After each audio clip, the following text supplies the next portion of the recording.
안녕하세요. 저는 강원도 산골마을에서 노후를 보내고 있는 70살 주부입니다. 서울에서 30년이 넘게 설렁탕집을 운영하며 자식들을 키워냈죠. 새벽에 일어나 사골을 끓이고 밤 11시가 되어서야 가게 문을 닫는 생활. 그렇게 앞만 보고 달려왔습니다. 덕분에 아이들 모두 대학 보내고 결혼도 잘 시켰지만 제 몸은 망가져 있었죠.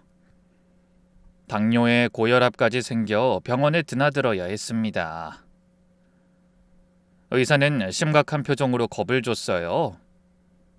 한복희님, 이젠 건강을 위해 사셔야 합니다. 그래서 몇 년 전 가게를 정리하고 남편과 함께 강원도에 집을 지어 내려왔어요. 고요하고 운치 있는 산골 마을에서 맑은 공기를 마시고 도시의 소음 대신 새소리를 들으며 사니 참 행복하더군요. 그래서인지 혈압도 안정되고 당뇨 수치도 많이 좋아졌습니다. 이렇게 평화로운 노후를 보내는 제가 오늘 여러분께 인사드리게 된 건 자식을 키우며 살아가는 많은 부모님에게 꼭 들려드리고 싶은 기막힌 이야기가 있기 때문입니다. 바쁘게 살아가느라 가족의 소중함을 잊고 지내는 요즘 그 의미를 다시 한번 되새길 수 있는 귀한 시간이 되시길 바라며 사연을 시작해 보겠습니다. 그 일이 일어난 건 제가 산골마을로 이사한 지 반년쯤 지난 시점이었어요. 지금은 옛일이라 생각할 수 있게 됐지만 그때는 가슴이 먹먹해 울기도 참 많이 울었습니다. 당시 저희 부부는 산촌 생활에 푹 빠져 지냈고 자식들은 그런 부모에게 꼬박꼬박 안부 전화를 하며 무탈함을 확인했죠. 저에게는 아들이 둘 있었는데 큰아들은 서울에서 공무원으로 일하고 둘째는 대전에서 연구소에 다니고 있었어요. 두 아들 모두 손주를 하나씩 낳고 애들 뒷바라지하느라 바쁘게 지내는 것 같았습니다. 그렇게 열심히 사는 자식들이 저는 참 고마웠어요. 요즘은 한 집 건너 한 집이 이혼하는 세상이라고 하고 자식들도 속을 많이 썩인다는데 그래도 두 집 모두 별탈 없이 잘 지내는 것 같아 안심했죠. 그런데 문제는 저희 부부 사이에서 일어났습니다. 늘 한결같이 제 곁을 지켜주던 남편이 어느 날 별안간 이상한 말을 꺼낸 겁니다. 여보, 우리 각방 쓰는 게 어떨까? 저녁 먹고 차를 마시던 중이었는데 너무 뜬금없어서 깜짝 놀랐네요. 각방이라니? 갑자기 왜요?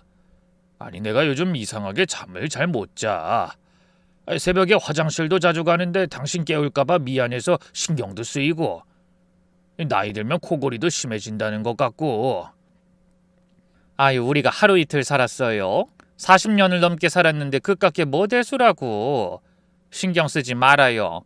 아니야, 그래도 내가 마음이 불편해서 그래. 거의 반백년에 가까운 세월을 붙어 자던 남편이 각방을 쓰자는 말에 갑자기 서운한 생각이 들더군요. 하지만 생각해보면 남편 말도 일리가 있었습니다. 나이 들수록 잠을 잘 자야 치매도 예방된다는데 그맘때는 남편 들락날락하는 소리에 깨고 나면 다시 잠들기가 어려웠거든요. 실제로 남편 코골이가 심해진 것도 사실이었고 전립선 때문에 밤에 서너 번씩 화장실 가는 것도 맞았고요. 그래요. 그럼 작은 방 써요. 거기가 화장실도 있고 편하니까. 그래, 그럼 오늘은 나 먼저 잘게. 그러더니 바로 안방에서 이불과 베개를 가져와 작은 방으로 들어갔습니다. 자주 쓰진 않았지만 자식들이 놀러오면 묵던 방이라 늘 청소가 잘 되어 있었거든요. 아이들 놀러오면 편하게 지내라고 집 지을 때 작은 방이지만 안쪽에 화장실도 하나 더 만들었죠. 그렇게 남편과 저는 갑작스럽게 각방살이를 시작하게 됐어요. 기분이 묘했지만 각자 더 편하게 살기 위한 선택이라고 생각했습니다. 그런데 그때부터 좀 이상한 일들이 일어나기 시작했어요. 밤마다 문소리가 들리기도 하고 주방에서 무언가 달그락거리는 소리가 들리기도 했습니다. 처음에는 남편이 화장실도 가고 물도 마시는 소리려니 했죠. 근데 가만히 들어보니 가끔 누군가에게 속삭이는 소리도 들리는 것 같았어요. 대화 내용이 정확히 들리진 않았지만 다정한 말투인 것 같더군요. 그래서 당연히 전화 통화를 한다고 생각했어요. 이가 지금 몇 신데 통화를 해? 처음엔 잠결에 그냥 건성으로 듣고 넘어갔습니다. 하지만 다음 날도 그런 일이 이어지자 의아한 생각이 들더라고요. 그래서 별 생각 없이 이렇게 물었죠. 요즘 밤마다 무슨 소리가 나는 것 같던데 혹시 그 밤중에 누가 집에 왔었어요? 헌데 무심코 던진 그 질문에 남편이 적잖이 당황하는 표정을 지었습니다. 아니 오긴 누가 와. 그냥 잠이 안 와서 라디오 좀 들었지. 하지만 무심한 듯 말하는 남편의 눈빛은 어딘지 불안해 보였습니다. 그 긴 세월을 종일 붙어선 제가 모를 리 없었죠. 이 사람 뭔가 숨기고 있는 것 같은데. 그런데 그 무렵부터 남편의 다른 행동도 이상해졌습니다. 잠깐 나갈 때도 방문을 걸어 잠그고 장볼 때도 평소보다 음식을 많이 샀어요. 특히 전에는 잘 먹지 않던 빵과 주전부리 같은 걸 자꾸 샀죠. 그래서 하루는 제가 타박하듯이 말했습니다. 아니 여보, 요즘 갑자기 왜 이렇게 군것질을 많이 해요? 그러다 나처럼 당 올라가요. 아이 그래? 뭐 조심해야지. 요즘 왜 이렇게 입맛이 좋은지 모르겠어. 그러면서 어색하게 웃더라고요. 그 모습이 너무 수상했던 저는 그날 자는 척하고 조용히 있다 밖으로 나가 슬쩍 작은 방문에 귀를 대봤어요. 그랬더니 이런 말이 들리더군요. 괜찮아, 걱정할 거 없다니까. 여기 있으면 안전해. 저는 깜짝 놀라서 입을 틀어막았습니다. 남편이 나누는 대화가 멀리 있는 사람과 통화하는 내용이 아닌 것 같았거든요. 설마 저와 둘이 사는 집안에 누군가를 끌어들인 건 아닌가 하는 생각이 들기 시작했죠. 맘 같아서는 당장 방문을 열고 뛰어들어가고 싶었습니다. 하지만 만약 제가 오해한 거라면 괜히 남편을 의심한 주책바가지가 될 것 같더군요. 그런 일로 남편과 오랜 세월 쌓아온 신뢰가 흔들리면 안 된다는 생각이 들어 섣불리 행동할 수가 없었습니다. 그래서 밤새 고민하다 작은 아들에게 전화를 걸었죠. 저기 엄마가 부탁이 있는데 그 드라마에서 나오는 소형 카메라 같은 거 살 수 있니? 인터넷에 다 팔긴 하죠. 근데 그건 왜요? 무슨 일 있어요? 아니 그냥 여기가 다른 집이랑 좀 떨어져 있기도 하고 그냥 안전 확인 차원에서. 아들은 의아해했지만 여러 말 묻지 않고 도와주겠다고 했습니다.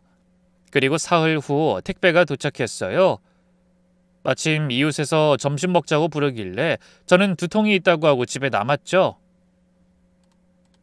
택배 상자를 풀어보자 언뜻 보면 잘 알아보지 못할 만큼 작은 크기의 카메라가 나왔습니다. 설명서를 읽어보니 설치 방법도 어렵진 않았어요. 그래서 작은 방에 들어가려는데 역시나 그날도 방문을 잠그고 나갔더군요. 저는 얼른 신발장으로 가 서랍에서 열쇠 꾸러미를 찾았습니다. 그리고 천천히 방문을 열고 들어갔죠. 방 안을 이리저리 둘러봐도 평소와 크게 다른 점은 보이지 않았어요. 그래서 서둘러 책장 위에 카메라를 설치하고 나왔죠. 휴대폰으로 카메라에 찍힌 영상을 확인할 수도 있어 아주 편리하더라고요. 처음에는 설명서 글씨도 잘 보이지 않아 걱정이 많았는데 멀쩡히 작동되는 걸 보니 뿌듯했어요. 그날 밤 저는 안방에서 잠든 척하며 휴대폰을 들여다봤습니다. 남편은 바닥에 깔린 이불에 눕지 않고 뭔가 불안한 듯이 서성이더군요. 그러다 제가 잠들었다고 생각한 듯 문 밖에 빼꼼히 내다봤어요. 그러고는 슬며시 밖으로 나가더라고요. 그리고 다음 순간 주방 쪽에서 뭔가 달그락거리는 소리가 작게 들려왔어요. 방에서 나온 남편이 주방을 뒤지고 있는 게 틀림없었죠. 그리고 잠시 후 남편이 양손 가득 무언가를 챙기고 돌아왔더군요. 쟁반에는 과일과 우유, 빵, 그리고 저녁에 먹었던 반찬과 밥 공기가 올라가 있었어요. 하지만 정작 놀랄 일은 그때부터 시작됐습니다. 바로 다음 장면을 보고 정말 숨이 멎는 줄 알았거든요. 쟁반을 책상 위에 내려놓은 남편이 장롱 쪽으로 다가가 살며시 문을 열자 그 안에서 흰 옷을 입고 긴 머리카락을 늘어뜨린 누군가가 천천히 기어 나왔습니다. 마치 오랫동안 갇혀있다가 나온 사람처럼 움직임이 부자연스러웠죠.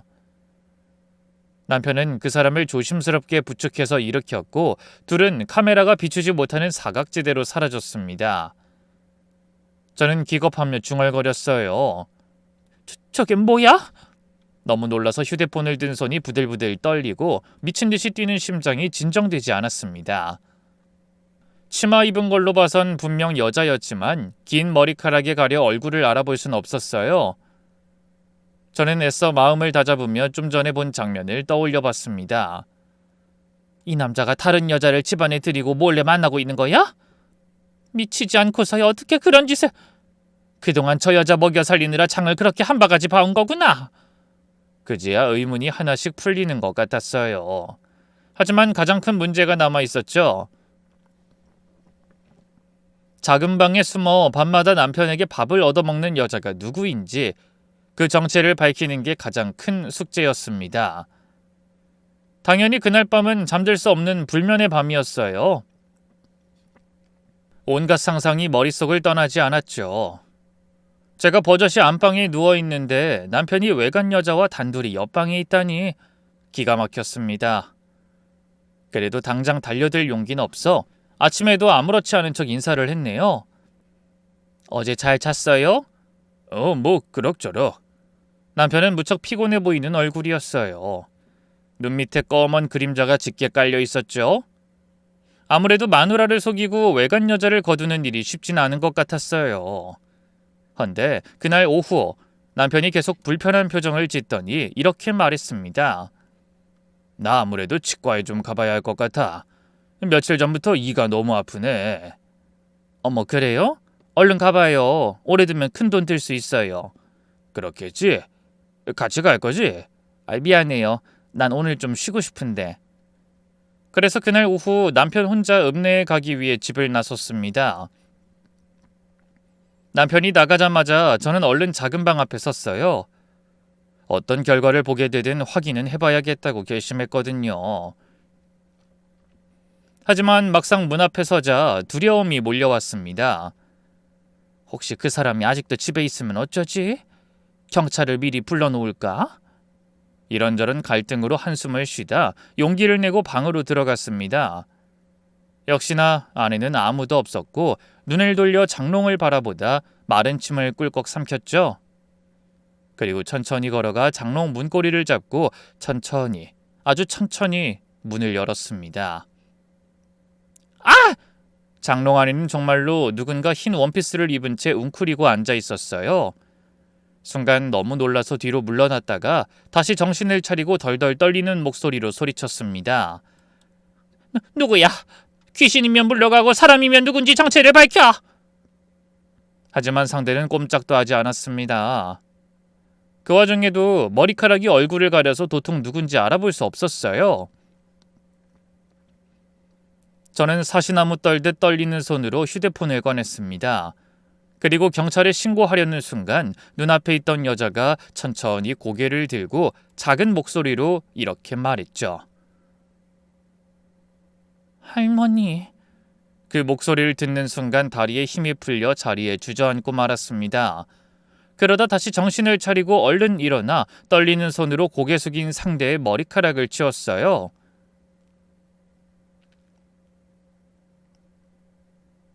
그리고 다시 한번 경악했습니다. 은지야? 설마 했는데 너 정말 은지 아니냐? 그렇습니다. 장롱에 숨어있던 여자는 귀신도 남편이 허튼 짓 하기 위해 불러들인 여자도 아닌 바로 제 손녀 은지였던 겁니다. 은지는 그해 봄 고등학교에 입학한 큰아들 딸이었어요. 헌데 늘 웃으며 할머니 할아버지에게 자주 안부 전화하던 아이가 고등학교에 가고부터 연락이 뜸했죠. 그래서 남편에게 물은 적도 있습니다. 은지가 요즘 왜 이렇게 연락이 없죠? 공부하느라 바쁜가? 그러면 남편이 한숨을 쉬며 대답했어요. 은지가 이번에 고등학교 갔잖아. 학원 다니느라 정신없겠지. 큰애한테 들으니 요즘 애들은 주말에도 바쁘대. 학원 다니고 독서실 다니고 이 방학에도 하루를 편하게 쉬지 못한다던데. 아이, 그래요? 하긴 뭐 요즘은 입시가 전쟁이라고 합디다. 그래도 은진 아직 1학년인데 애를 너무 잡는 건 아닌지 모르겠어요. 아이, 은지 어멈이 좀 그런 면이 있는 것 같아. 애가 공부를 잘하니까 기대가 크더라고. 그런 말을 나누며 안부를 궁금해했었죠. 헌데 그런 손녀가 왜 서울이 아닌 저희 집에, 그것도 멀쩡한 모습이 아니라 귀신 같은 모습으로 몰래 장롱에 숨어 있었는지 너무나 의아했습니다. 그때 현관문 열리는 소리가 들렸어요. 방에 들어올 때 책상에 놓인 휴대폰이 보이더니 남편이 놓고 간 휴대폰을 가지러 다시 들어온 모양이더군요. 그러다 방문이 열린 걸 보고 다급하게 달려오던 남편이 저와 손녀를 보고 그대로 얼어붙었습니다. 여보, 이 방엔 왜... 그러니까 그게... 제가 돌아보자 남편이 허옇게 질린 얼굴로 더듬거리며 말했어요. 그 순간 손녀가 바닥에 주저앉아 흐느끼기 시작했습니다. 할아버지 죄송해요. 할머니한테 들켜버렸어. 그 광경을 보며 전 도대체 무슨 말을 해야 할지 모르겠더군요. 머릿속으로는 수많은 질문이 떠올랐지만 한마디도 내뱉을 수가 없었어요. 그렇게 한참의 침묵이 흐른 뒤 충격적인 진실들이 밝혀지기 시작했습니다. 그날 저녁 저는 남편과 손녀를 앉혀놓고 도대체 무슨 일이 일어난 건지 따져 물었어요. 은지야, 너 학교는 어떻게 된 거니? 여기 도대체 며칠이나 있었던 거야?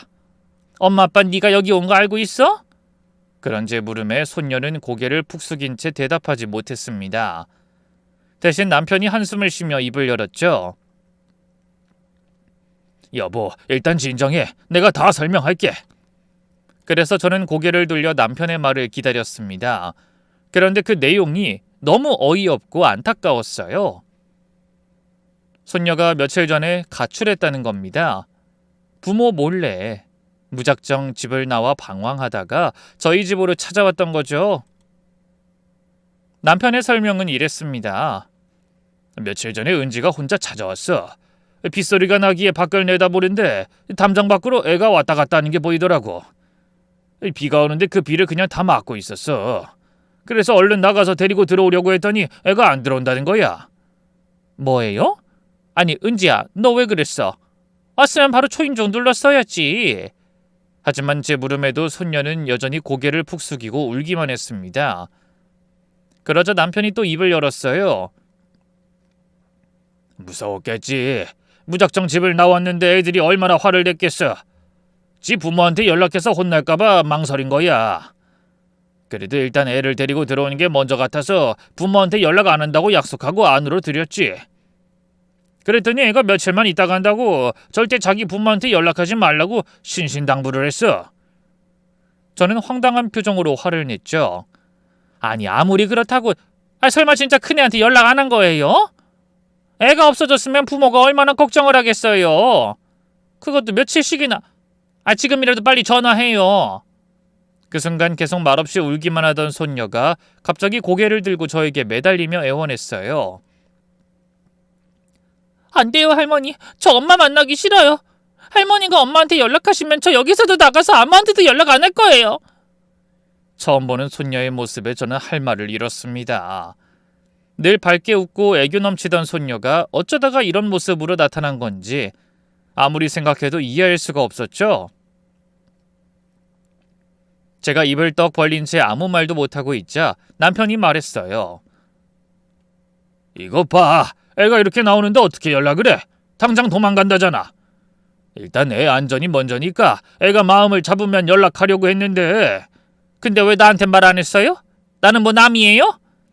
제가 서운한 마음에 따지자 남편이 미안한 표정을 지었습니다. 당신은 건강이 안 좋잖아. 이런 일로 충격받으면 어떡해? 그리고 은지가 너무 간절하게 할머니한텐 비밀로 해달라고 부탁해서. 그 말에 손녀가 기어들어가는 목소리로 말했습니다. 할머니 죄송해요. 할머니가 아시면 바로 엄마한테 연락하실까봐 그랬어요. 그럼 전 다시 그 지옥 같은 집으로 돌아가야 하잖아요. 지옥이라니. 너 무슨 소리야? 그 순간 손녀의 눈에서 닭똥 같은 눈물이 뚝뚝 떨어졌습니다. 그리고 조금씩 자신의 이야기를 풀어놓기 시작했죠. 고등학교에 들어간 후 손녀의 삶은 엉망이었답니다. 중학교 때까지는 공부가 재밌었는데 고등학교는 달랐던 모양이에요. 아침 7시 반에 등교해서 밤 11시까지 학원을 돌며 끊임없이 책만 봐야 했다네요. 주말에도 학원 보강이 있어서 잠시도 쉴 틈이 없었답니다. 손녀는 눈물을 닦으며 말했어요. 엄마가 매일 아침마다 저는 꼭 서울대 가야 한다고 했어요. 주문 외우듯이 하는 그 말을 밥 먹으면서도 듣고 옷 입으면서도 듣고. 큰며느리가 손녀에게 거는 기대가 너무 컸던 모양입니다. 하긴 손녀가 중학생 때까지는 정말 공부를 잘했다고 했거든요. 그래서 서울대 많이 보내는 학교에 보내려고 이사까지 했다고 자랑스럽게 말했었죠. 그런데 고등학교에 가서 본 첫 중간고사에서 전교 30등을 했고 그것 때문에 며느리가 손녀를 심하게 혼냈다고 하더군요. 엄마가 그러는 거예요. 공부 이렇게 할 거면 그 많은 학원은 왜 가고 이사는 왜 한 거냐고. 그렇게 투자를 하는데 왜 성적은 이 모양이냐고. 듣고 있던 제 마음이 다 아팠습니다. 손녀는 훌쩍이며 다시 말을 이어갔어요. 근데 그건 제가 원하는 게 아니었어요. 제가 학원 보내달라고 한 적도 없고 이사를 원한 적도 없었고요.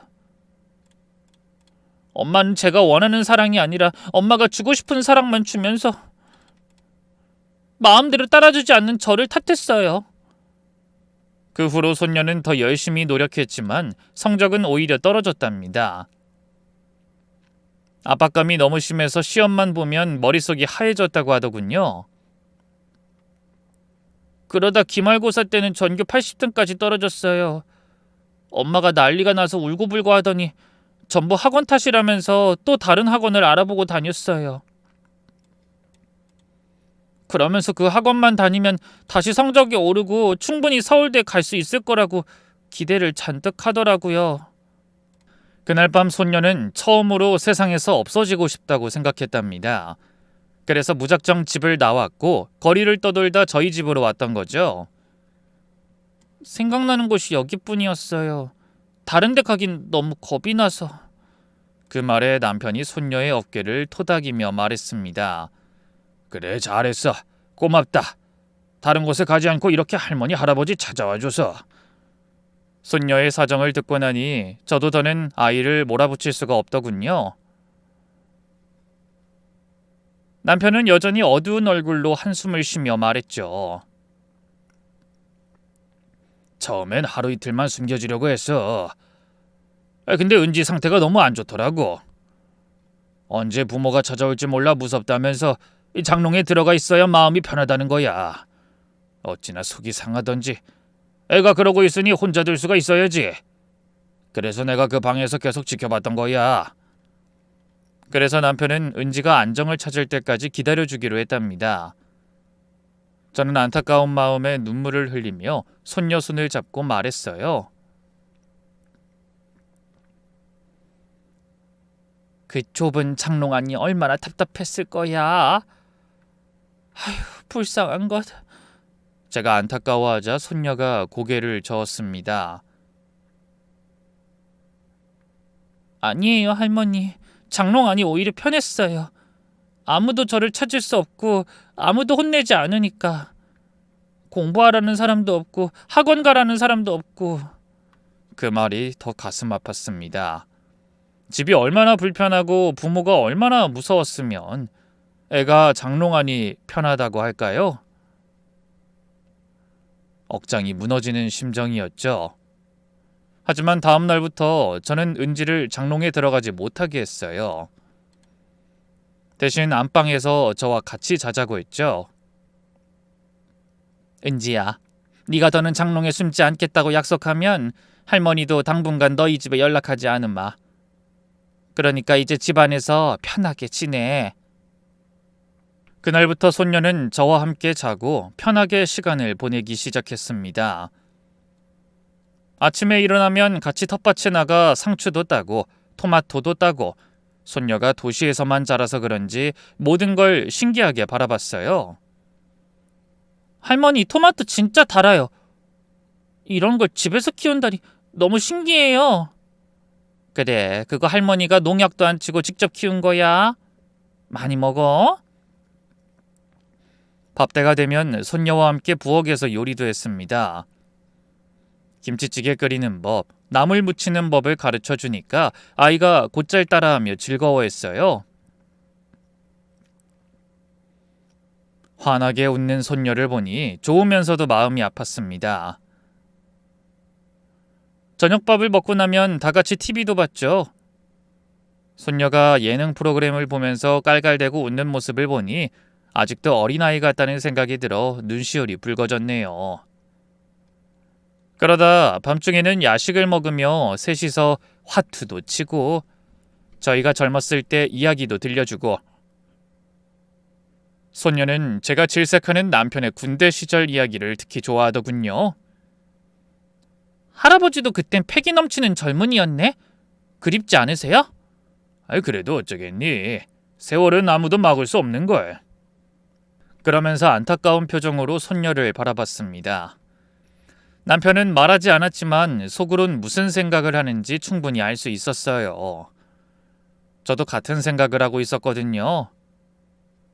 인생에서 가장 반짝여야 할 나이에 손녀가 세상에서 사라져버리고 싶다는 생각을 했다는 게 참 속상했죠.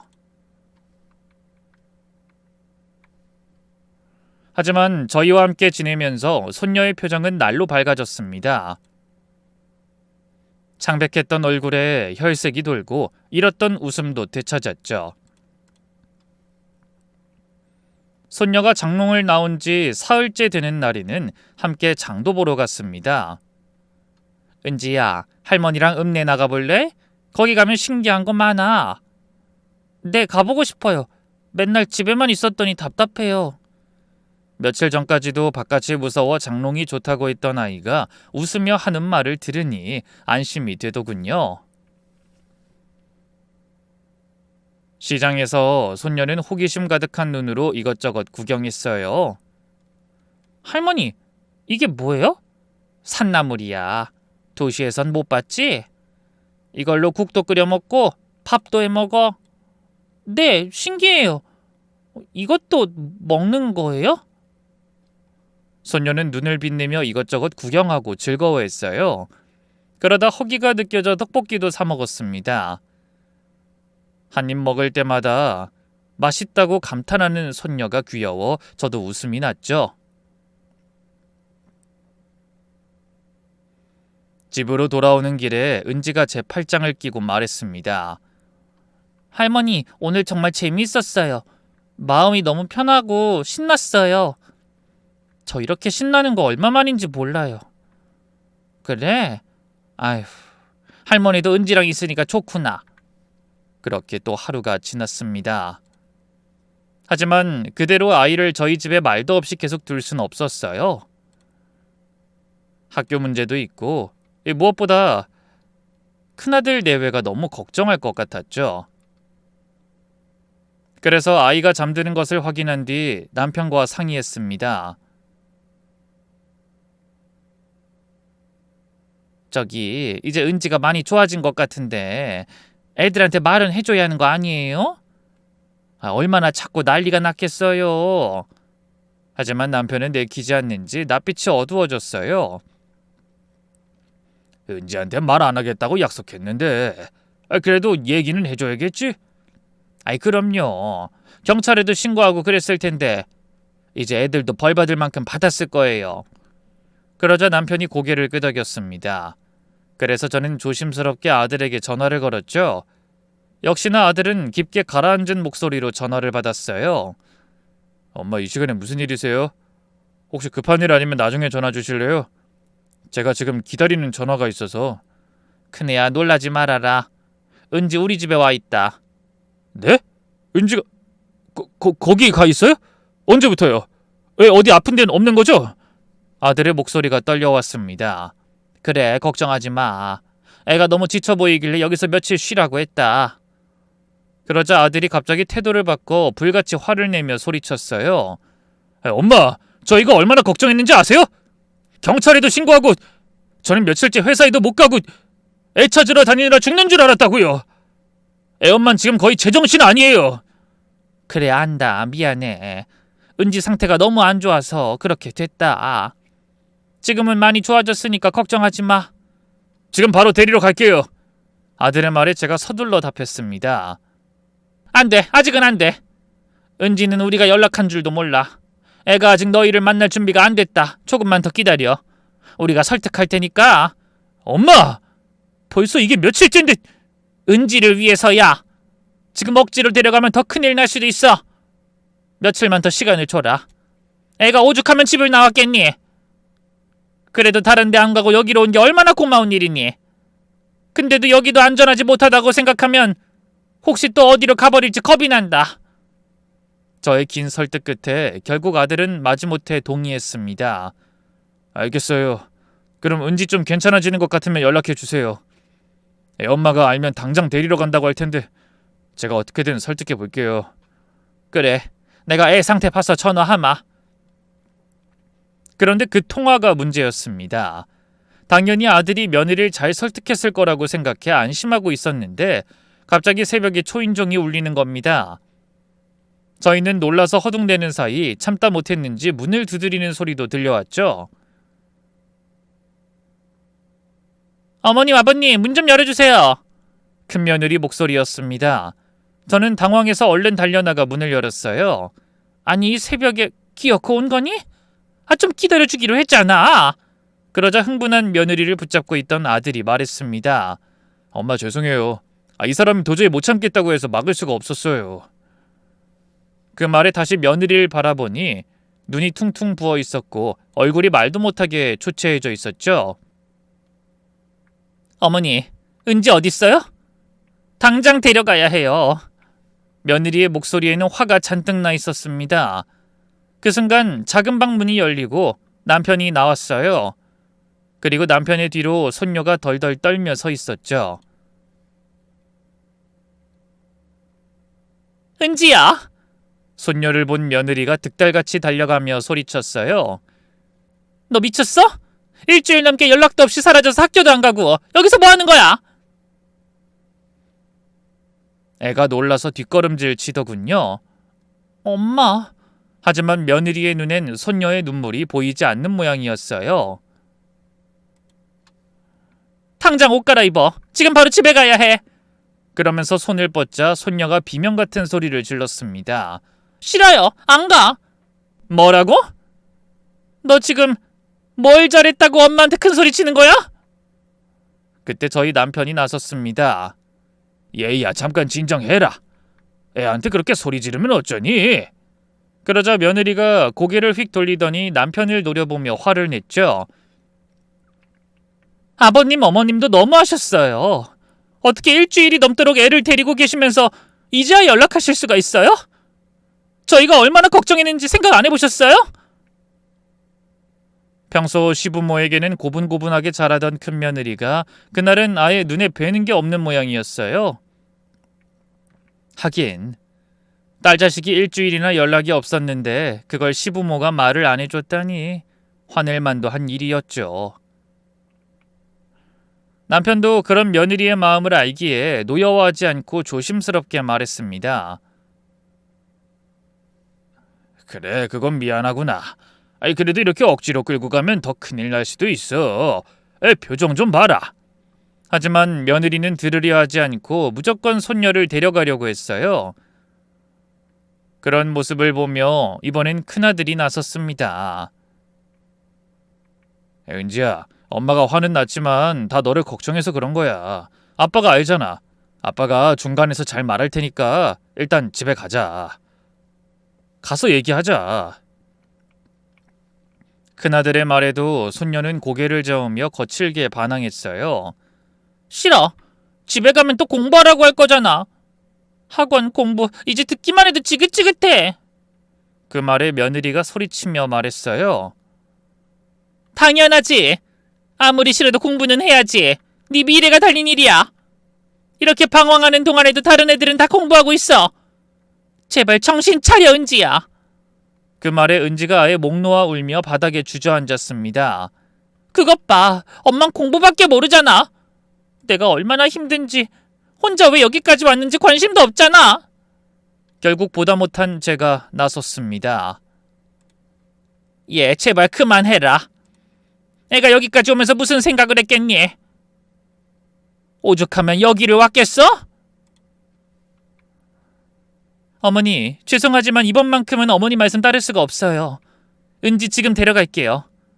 그 말에 저도 부하가 치밀어 언성이 높아졌습니다. 안 된다. 지금 상태로는 은지 절대 서울에 못 보내. 어머니 왜 이러세요 정말. 비켜주세요.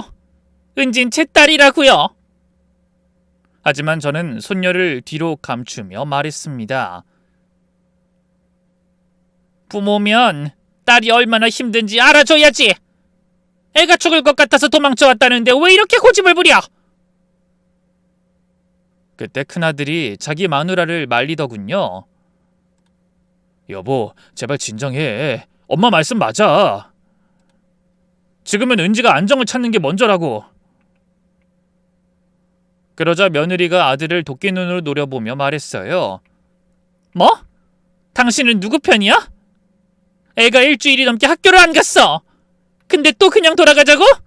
말이 되는 소리야? 나도 걱정돼. 그래도 지금은 아니야. 억지로 데려가면 애가 또 무슨 짓을 할지 어떻게 알아? 그럼 언제까지 여기 둘 건데? 학교는 어떻게 하고? 며느리와 아들이 언성을 높이는 사이 손녀는 제 뒤에서 덜덜 떨고 있었습니다. 그때 저희 남편이 한숨을 쉬며 이렇게 말했죠. 다들 좀 진정하고 앉아서 얘기하자. 서로 소리만 지른다고 해결되는 건 없다. 그 말에 분위기가 조금 진정되자 모두 거실에 앉았지만 팽팽한 신경전은 여전했습니다.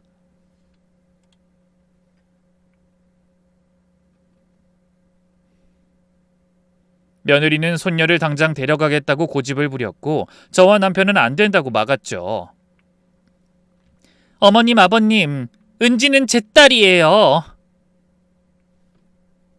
부모가 데려간다는데 왜 막으시는 거예요? 남편은 애써 감정을 누르며 차분하게 대답했어요. 그네야, 은지가 얼마나 힘들었으면 여기까지 왔겠니? 어? 애한테 조금만 시간을 줄 수는 없겠니? 얼마나 더요? 애 학교에서도 난리예요. 그때 손녀가 작은 소리로 중얼거리듯 말했습니다. 일주일만 더 있게 해주세요. 하지만 며느리는 한숨을 쉬며 양보하지 않았죠. 은지야, 안 돼. 어리광도 적당히 부려. 넌 집에 가야 해. 엄마 제발요. 딱 일주일만 더 있을게요. 서울에 가면 어딜 가도 숨 막히고 소화가 안 되는 것 같았는데 여기선 밥맛도 좋고 매일 기분이 좋아요. 거기선 머리 아파서 두통약 달고 살았잖아요. 근데 요 며칠 머리도 안 아팠어요. 손녀의 간절한 목소리에 며느리가 잠시 흔들리는 것 같았어요. 큰아들도 며느리를 설득했죠. 여보, 우리 딱 일주일만 더 기다려주자. 응? 아직 학교 출석 일수도 괜찮잖아. 은지도 약속했고. 하지만 며느리가 계속 망설이자 아들이 목소리에 힘을 주어 말했습니다. 강제로 데려가서 또 도망치면 어떻게 할 거야? 그땐 여기로 오지도 않을 거야. 제발 은지가 스스로 돌아올 수 있게 해주면 안 되겠어? 그런 긴 설득 끝에 며느린 결국 곧 울음이 터질 것 같은 얼굴로 고개를 끄덕였습니다. 알겠어요. 그럼 딱 일주일이에요. 은지야, 일주일 후는 무조건 집에 와야 해. 알았지? 네, 고마워요, 엄마. 며느린 고개를 돌리고 저와 남편을 향해 말했습니다. 그럼 저희 가볼게요, 어머님, 아버님. 은지 부탁드려요. 저는 애써 웃는 얼굴로 답했죠. 그래, 애는 우리가 잘 돌볼 테니 걱정하지 말고 가거라. 운전 조심하고. 그때 돌아서던 며느리가 손녀에게 다가가 손을 잡으려 하자 손녀가 피했어요. 그 모습을 보니 저까지 마음이 아프더군요. 가장 친해야 할 모녀 사이가 언제부터 그렇게 나빠진 건지 가슴속에 남은 앙금이 아직 많아 보였어요. 잠시 후 큰아들과 며느리가 떠나고 나자 집안이 다시 조용해졌습니다. 그런데 다음날 오후부터 손녀가 갑자기 배를 부여잡고 고통스러워하기 시작했어요. 할머니, 저 배가 아파요. 그래? 어제 놀라서 채기가 있나? 매실액 타줄 테니까 한 잔 마셔봐라. 그 체한되는 그게 최고야. 먹고 누워있으면 금방 나을 거다. 하지만 시간이 지날수록 손녀의 얼굴이 창백해졌습니다. 이마에는 식은땀이 흐르고 배를 움켜잡고 신음했죠. 할머니, 너무 아파요. 은지야, 정신 좀 차려봐. 어디가 어떻게 아픈 거야? 아랫배가 칼로 찌르는 것 같아요. 그 말에 남편이 급히 차키를 찾으며 말했어요. 지금 매실이나 마실 때가 아니야. 빨리 병원에 가보자고. 그래서 급하게 손녀를 차에 태우고 읍내병원으로 달렸습니다. 의사가 진찰하고 몇 가지 검사를 하더니 다급한 목소리로 말했죠. 급성 충수염입니다. 맹장이요. 바로 수술해야 해요. 조금만 늦었으면 터질 뻔했네요. 저는 깜짝 놀라서 되물었습니다. 어머나, 수술이요? 네, 지금 바로 해야 합니다. 보호자 동의서 작성해 주세요. 그래서 떨리는 손으로 며느리에게 전화를 걸었어요. 여보세요? 어머님? 왜요? 혹시 은지한테 무슨 일 있어요? 예, 은지가 맹장염으로 수술해야 한단다. 네? 어머나, 지금 어디세요? 읍내병원이다. 몇 시간 후 큰아들과 며느리가 병원으로 헐레벌떡 달려왔습니다. 손녀는 이미 수술을 끝내고 병실에서 잠들어 있었죠. 며느린 울었는지 눈시울이 붉어진 채 잠든 손녀를 내려다보며 묻더군요. 어머니, 수술은 잘 된 거죠? 그래, 하마터면 터질 뻔했다더라. 정말 큰일 날 뻔했어. 그때 회진온 의사가 친절하게 손녀의 상태를 설명해 줬어요. 수술은 잘 됐습니다. 마취 풀리면서 아프다고 할 테니까 심하면 따로 진통제 놔달라고 말씀하세요. 하지만 며느린 여전히 걱정스러운 얼굴로 의사에게 물었습니다. 저기 선생님, 근데 왜 갑자기 맹장이... 뭐 이유가 있나요? 혹시 스트레스를 받으면 이런 일이 생길 수도 있나요? 글쎄요, 뭐 스트레스가 직접적인 원인이라고 말할 순 없지만 요즘은 스트레스 때문에 여러 가지 병이 생기긴 하죠. 극심한 스트레스는 면역력을 떨어뜨리고 염증을 악화시키거든요. 네.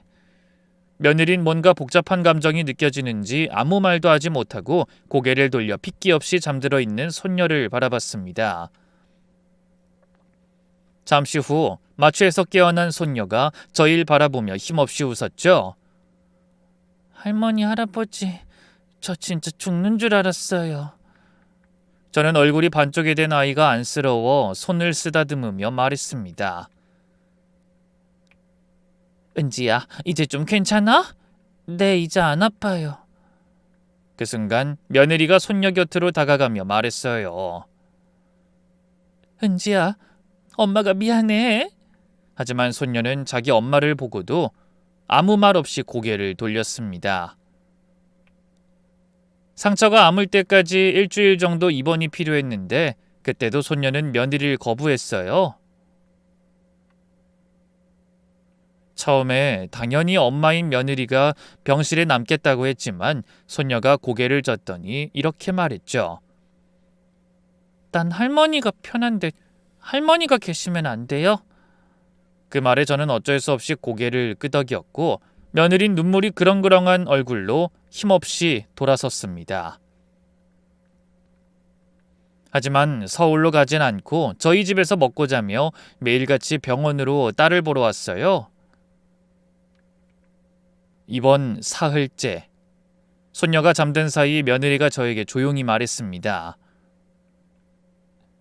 어머니, 제가 은지 이렇게 만든 것 같아요. 애가 얼마나 스트레스를 받았을지. 그날 집에 돌아가면서 천천히 생각해 봤어요. 아무래도 손녀가 수술하게 된 일이 며느리의 심경에 많은 변화를 불러온 것 같았어요. 저는 그런 변화가 반가우면서도 너무 늦은 게 아닌가 하는 안타까운 마음이 들었죠. 이제라도 깨달았으니 다행이다. 너도 이제 그만 좀 내려놔라. 그래야 은지도 너도 숨통이 트일 거야. 이렇게 사는 게 어디 사는 거니? 며느린 제 말에 고개를 끄덕이면서도 한숨을 쉬었어요. 근데 어떻게 해야 할지 모르겠어요. 은지가 절 보기도 싫어하는데. 그때 옆에서 저희의 대화를 듣고 있던 남편이 주머니에서 뭔가를 주섬주섬 꺼냈습니다. 예전에 남편이 쓰던 아주 오래된 휴대폰이더군요. 이거 한번 봐라. 10년도 더 된 영상이다. 휴대폰 화면에서 아직 어린 은지가 환하게 웃고 있었어요. 생일 파티 같은데 초가 4개 꽂혀 있는 케이크가 보였죠. 엄마 사랑해. 은진, 엄마가 세상에서 제일 좋아. 은지가 며느리를 꼭 안고 웃자 며느리도 행복하게 웃으며 장난을 쳤습니다. 그 모습을 영상으로 찍으며 웃는 아들의 목소리도 들리더군요. 남편은 휴대폰을 조작해 또 다른 영상도 찾아냈습니다. 이번엔 유치원생쯤 되어 보이는 손녀가 그림을 그리고 있었어요. 그 모습을 보며 며느리가 묻더군요. 우리 은지는 뭐가 되고 싶어? 엄마처럼 착한 사람. 아이, 그런 거 말고 뭐 선생님, 간호사 뭐 그런 거 말이야. 화가. 은지는 그림 그리는 게 좋아. 엄마는 은지가 뭐가 되면 좋겠어? 그 말을 들은 며느리가 손녀의 머리를 쓰다듬으며 대답했죠. 엄마? 엄마는 은지가 건강하고 즐겁게 살았으면 좋겠어. 은지가 뭐가 되든 엄마는 우리 딸 열심히 응원해 줄 거야.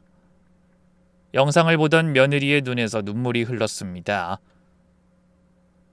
저 때는 아이가 건강하고 즐겁기만 하면 된다고 생각했는데 제가 언제부터 이렇게 변했을까요? 예전에는 늘 은지의 행복만 생각했는데 요즘은 은지의 성적만 생각했어요. 제가 며느리의 어깨를 토닥였습니다. 너만 그런 게 아니야. 애가 처음 태어났을 때 부모는 항상 건강 하나면 된다고 생각하지. 근데 아이가 자라면서 욕심도 자라게 되는 거야. 지금부터라도 달라지면 된다. 은지한테는 아직도 엄마가 필요해. 하지만 은지가 마음을 돌릴 것 같지 않아요. 그 순간 잠든 줄 알았던 손녀가 천천히 고개를 돌리더니 나지막히 며느리를 불렀어요. 표정으로 봐서 저희의 대화를 다 들은 것 같더군요. 엄마. 며느리는 얼른 손으로 눈물을 훔치며 대답했죠. 은지 깼니? 뭐 어디 아픈 데는 없어? 그러자 손녀가 고개를 흔들며 남편을 향해 말했습니다. 할아버지 영상 더 있어요? 저 그거 더 보고 싶어요. 엄마랑. 그래서 그날 저희는 오래된 휴대폰을 손녀에게 건네주고 집으로 돌아왔습니다. 슬쩍 돌아보니 모녀가 함께 영상을 보며 웃고 있는 게 보이더군요. 그 모습을 보며 저와 남편도 흐뭇하게 웃었죠. 그 뒤로 남은 입원 기간에는 며느리가 손녀 옆에 있기로 했어요. 물론 그 짧은 시간 동안 모든 게 해결되길 바란 건 아니었죠. 하지만 점점 마음의 벽을 허물고 가까워지는 모습에 안심이 됐습니다. 그리고 며칠 후 손녀는 퇴원해 저희 집으로 왔어요. 그런데 그 제안을 한 게 손녀도 저희도 아닌 며느리라는 사실이 신기했죠. 애가 마음 편하게 지내기에는 어머님 댁만한 곳이 없는 것 같아요. 아무래도 서울은 복잡하고 많은 생각이 들 것 같아서요. 대신 며느리도 자주 찾아왔습니다.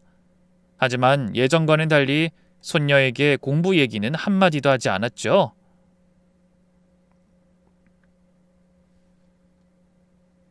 그냥 산책하고 음식도 만들면서 조용히 평범한 일상을 함께 했습니다. 그러던 어느 날 저녁, 며느리가 온 가족을 불러 모았어요. 어머님, 아버님, 드릴 말씀이 있어요. 애아빠랑 상의하고 많이 생각해 봤는데 앞으로 어떻게 하고 싶은지 은지가 결정하게 하려고요. 그 말에 손녀의 얼굴에 당황하는 빛이 스쳤습니다. 엄마, 그게 정말이야? 며느린 웃으며 손녀를 향해 말했어요. 은지야, 엄마는 네가 원하는 삶을 지켜봐 주기로 결정했어. 학교를 옮겨도 좋고 아니면 잠시 쉬어도 돼. 엄마, 그럼 학원은? 당연히 네가 원하지 않으면 안 다녀도 돼. 손녀가 놀란 눈으로 며느리를 바라봤어요. 진짜? 정말 그래도 돼? 응. 엄마가 이제야 깨달았어. 우리 딸이 행복한 게 제일 중요하다는 걸. 두 사람의 대화를 들은 큰아들도 웃으며 입을 열더군요. 은지야, 아빠도 미안해. 앞으론 아빠가 영원히 네 편이 되어줄게. 엄마가 뭐라 해도 네 편 들을 거야. 손녀의 눈에 눈물이 고였습니다. 정말 그래도 괜찮은 거야? 며느리도 눈물을 글썽이며 고개를 끄덕였어요. 그럼 은지야, 우리 다시 시작하자. 행복했던 예전으로 돌아갈 수 있을 거야. 그로부터 2주 뒤 다시 온 가족이 모였을 때 건강을 완전히 회복한 손녀가 이런 말을 했습니다. 오늘은 제가 드릴 말씀이 있어요. 궁금한 마음에 제가 가장 먼저 물었죠. 뭔데? 어서 말해봐라. 저 대안학교에 가고 싶어요. 생각지도 못한 손녀의 말에 모두가 깜짝 놀랐습니다. 특히 며느리가 가장 놀라는 것 같았어요. 대안학교? 네. 인터넷으로 찾아봤는데 이 근처에 좋은 대안학교가 있대요. 거긴 성적으로 줄 세우지 않고 자기가 하고 싶은 공부할 수 있는 곳이래요. 며느리가 당황하는 게 보였습니다. 그래, 엄마도 들어본 적은 있어.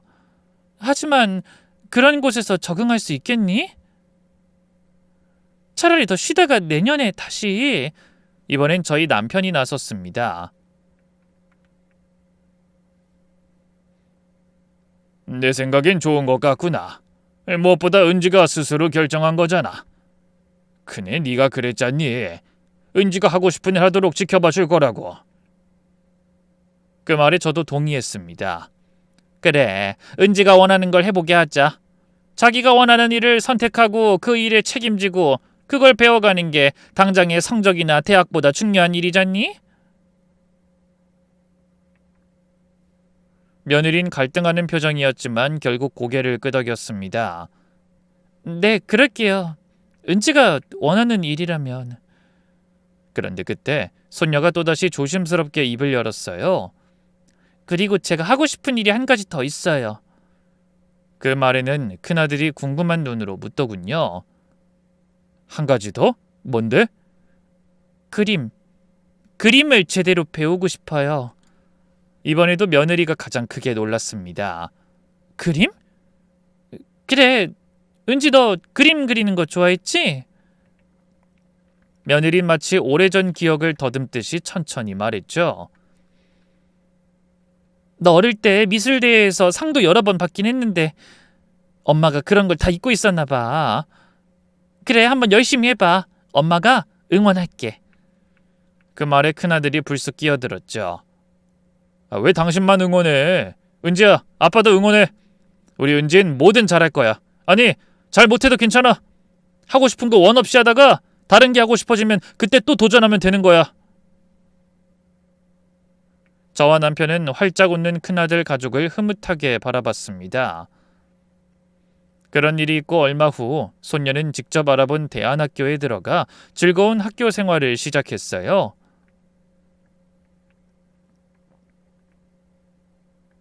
마침 그 학교에 미술부도 있고 서양화를 전공한 선생님도 계셔서 손녀는 더욱 즐겁게 학교 생활을 하게 됐죠. 물론 그동안 저희 집에서 생활했고요.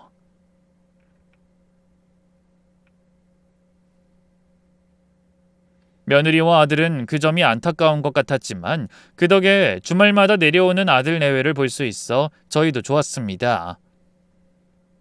가끔 제가 학교 생활에 관해 물으면 손녀는 좋아 죽겠다는 표정으로 답했어요.